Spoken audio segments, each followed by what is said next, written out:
गोविंद हरे मुरारी हे नाथ नारायण वासुदेव कृष्ण गोविंद हरे मुरारी हे नाथ नारायण वासुदेव हे नाथ नारायण वासुदेव हे नाथ नारायण वासुदेव हे नाथ वासुदेव हे नाथ नारायण वासुदेव श्री कृष्ण गोविंद हरे मुरारी हे नाथ नारायण वासुदेव हे कृष्ण गोविंद हरे मुरारी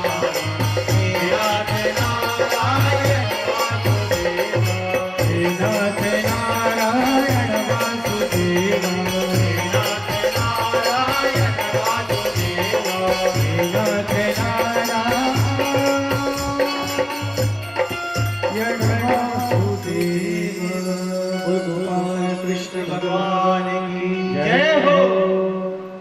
सुखदेव जी महाराज कहने लगे कि परीक्षित भगवान को दुख में सब याद करते हैं लेकिन सुख में सब भूल जाते हैं।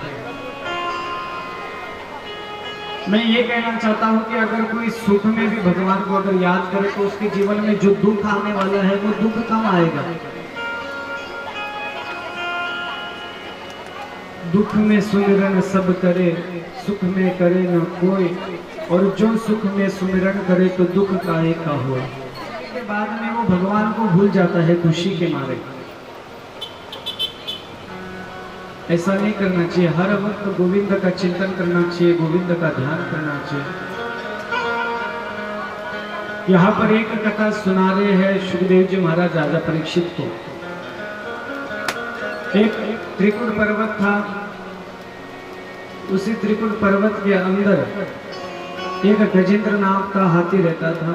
गजराज था, 10,000 हाथियों का बल उसके अंदर था। कहा जाता है कि उसकी पत्नियां 50 थे, 150 पुत्र थे। और महाराज इतना बड़ा अभिमानी, इतना बड़ा बलशाली वो हाथी था।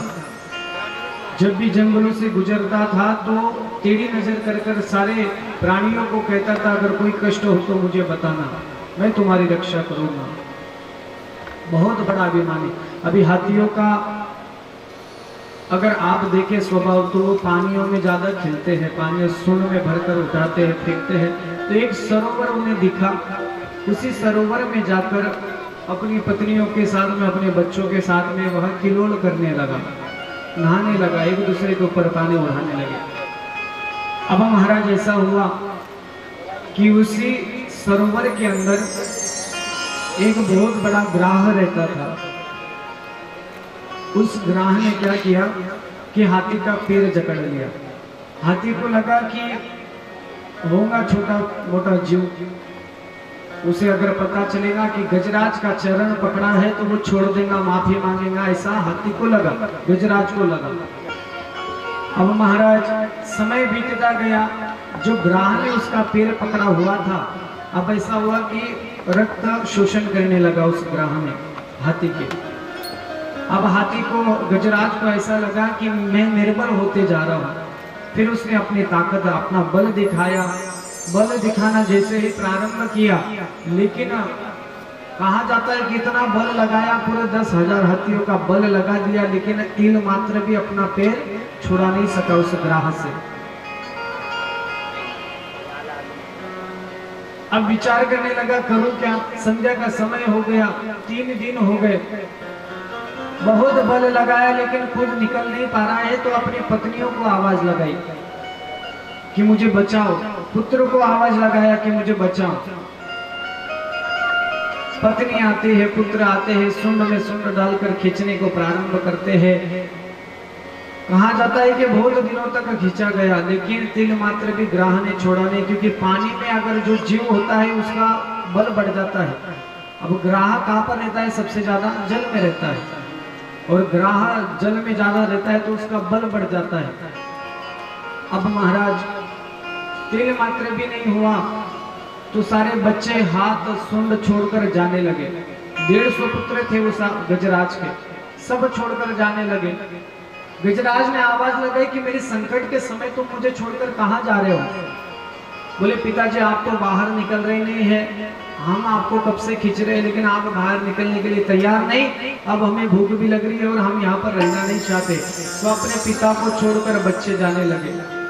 गजराज ने कहा कि प्राणों से बढ़कर मैंने इनकी रक्षा करी, इनको प्रेम किया, आज वही बच्चे मुझे छोड़कर जा रहे हैं। बड़ी ग्लानि हुई मन में। 2-3 दिनों तक पत्नियों ने सूंड में सूंड डालकर खींचा लेकिन फिर भी बाहर नहीं आए। अब करे क्या, तो पत्नी भी मुख फेर कर जाने लगी। गजराज रोने लगा, कहने लगा मेरे संकट के समय मुझे छोड़कर कहाँ जा रहे हो?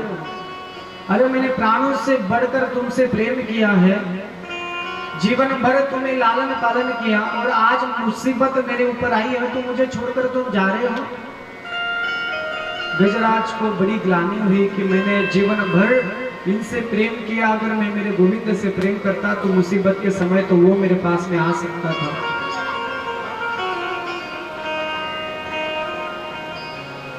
गजराज ने भगवान की ओर देखा, आकाश की ओर देखा, उसका पूरा शरीर पानी में डूब गया था।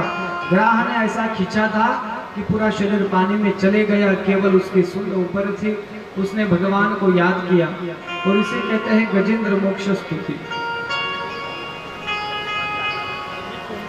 गजेंद्र ने भगवान को आवाज लगाई और कहता है कि एवं व्यवस्थित बुद्धिया, माने हे भगवान नाम किसी का नहीं लिया। वो क्या कह रहा है कि जिसने इस संसार की रचना करी, जिसके प्रभाव से ये दुनिया चलती है, जिसके प्रभाव से मैं इस दुनिया में आया, ऐसे परमात्मा को मैं नमन करता हूँ। मेरे ऊपर संकट आया है, वो आकर मेरी रक्षा करे। फिर बाद में कहने लगा कि संसार में जितने भी प्राणी हैं उसके पेट भरने वाला, सूर्य चंद्रमा जिसके आदेश से चलता है, समुद्र भी जिसकी मर्यादा में रहता है, ऐसे भगवान को मैं पुकार रहा हूँ। आप जहाँ कहीं पर भी हो आकर मेरी रक्षा करो, मेरे प्राणों की रक्षा करो। बार बार याचना करने लगा। और कहा जाता है कि सभी देवता आकाश में से देख रहे हैं, ब्रह्मा जी, भोलेनाथ, दुर्गा माता सब देख रही है, मन में विचार कर रही है कि ये मेरा नाम तो पुकारे तब जाकर मैं इसकी रक्षा करूं। लेकिन उसने नाम किसी का नहीं लिया।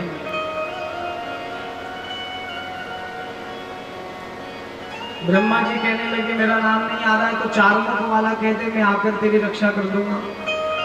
भोले बाबा कहने लगे कि मेरा नाम तेरे को नहीं आ रहा है तो डमरू वाला कह दे, बम बोल दे तो मैं तेरी रक्षा कर दूं आके। सब देवता आकाश में देख रहे हैं उसके संकट, लेकिन जिसका कोई नाम नहीं होता वही अकारण करुणा वरुणालय भगवान नारायण ने सोचा कि अभी मुझे इसे बचाने के लिए जाना चाहिए। भगवान ने गरुड़ को तैयार किया कि हे गरुड़ चलो हमें जल्दी जाना है गजेंद्र को बचाने के लिए। अब जैसे भगवान कहने लगे गरुड़ को, तो गरुड़ को अभिमान आ गया, कहने लगा कि भगवान को जहाँ कहीं पर भी जल्दी जाना होता है तो मेरी पीठ पर बैठकर प्रभु जाते हैं। त्रिलोकीनाथ को लेकर मैं उड़ता हूँ, क्या सारी बात है? ऐसा मन में अभिमान आ गया गरुड़ को। भगवान ने सोचा ग्राह को तो बाद में, गजेंद्र को तो बाद में बचाऊंगा, लेकिन तुम्हें अभिमान रूपी जो ग्राह पकड़ लिया है पहले तुम्हें बचाना है। तो भगवान ने अपनी 21 उंगली उसकी पीठ पर रखी और बोले उड़। गरुड़ ने कहा कि प्रभु आप बैठ तो जाइए फिर उड़ता हूँ। बोले नहीं, पहले तो मेरी उंगली को ही उड़ा के बताओ। अब इतना फसीना हो गया, फिर भी भगवान को 3 मात्रा भी नहीं उड़ा सका।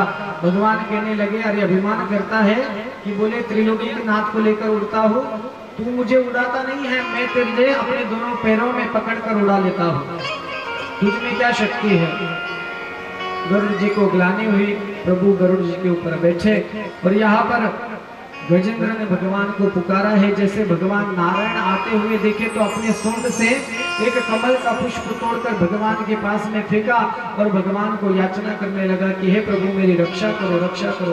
प्रभु ने उसकी सूंड को पकड़ा और जैसे बाहर खींचा, गजेंद्र भी बाहर आ गया और वो ग्राह भी आ गया। भगवान का सुदर्शन चक्र उस ग्राह को सिर को धड़ से अलग करवा दिया। अब यहाँ पर एक प्रश्न आता है कि भगवान ने ग्राह की मुक्ति करी कि गजेंद्र की मुक्ति करी। अब यहाँ पर प्रश्न आता है कि सबसे पहले उन्होंने किसकी मुक्ति करी?